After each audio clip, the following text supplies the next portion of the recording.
Covid आउ एक नुआ औषध 2DG को व्यवहार करने गतकाली डीसीजीआई अनुमति देथिले। 2DG औषध ग्लुकोज अणु एवं अनुरूप होइतिबारु यह सहजरे तयारी हुए। ए औषध खाउतिबा लोके शीघ्र सुस्थ होइतिबा सूचना मिलिछि।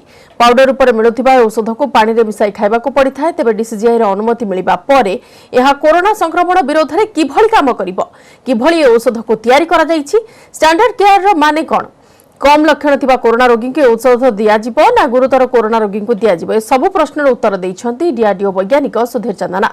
देखंतु न्यूज 18 एक्सक्लूसिव इंटरव्यू।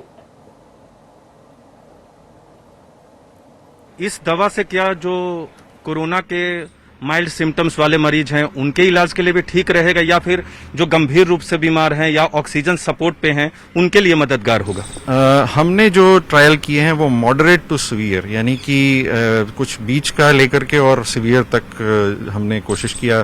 सारे पेशेंट्स हमारे उसी में हॉस्पिटलाइज्ड पेशेंट्स में ट्रायल हुआ है और उनको बहुत फायदा हुआ है। उनमें से किसी का कोई हानि नहीं हुई और कोई बहुत सेफ है ये दवा पहले तो, और जो उनका रिकवरी रेट था वो भी बढ़ा है फेज 2 ट्रायल में भी।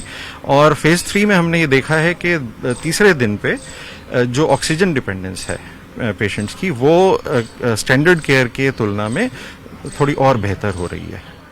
ये दावा किया जा रहा है कि वायरस के प्रसार को ये रोकता है। आपने खुद कहा कि ऑक्सीजन की आपूर्ति जो होती है पेशेंट को उसको भी ये कम करता है, उस पर निर्भरता कम करता है। ये कैसे करता है ये दवाई?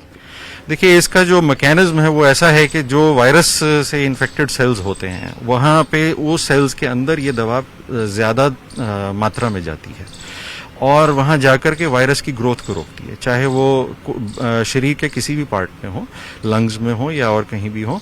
तो ये दवा सीधे पहुंच करके, क्योंकि ये ग्लूकोज की तरह से ही जाती है, जैसे ग्लूकोज शरीर में फैलता है ऐसे ही फैलती है, और फिर जहां पर वायरस ज्यादा होता है, वायरस के सेल्स होते हैं ज्यादा, वहां पर ये ज्यादा पहुंचती है। और उसके साथ ही वायरस को एनर्जी जो चाहिए होती है ग्रोथ के लिए, उसको एनर्जी को बहुत कम कर देती है।